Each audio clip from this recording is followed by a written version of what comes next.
مرحبا بكم في فيديو جديد على القناة. كنتمنى تكونوا كلكم بخير وعلى خير.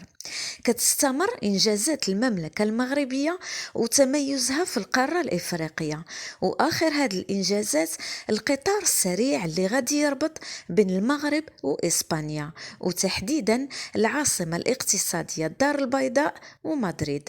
هاد القطار من المرتقب بيكون جاهز في مدة 5 سنوات، وذلك قبل انطلاق كأس العالم لكرة القدم 2030 حسب ما أشارت له الصحيفة الإسبانية لاراسون. وكيهدف هذا المشروع لإنشاء نفق تحت الماء يربط إسبانيا بالمغرب في 5 ساعات ونصف. كما أكدت وزارة النقل الإسبانية أن هذا القطار السريع غادي يكون جاهز قبل مونديال 2030.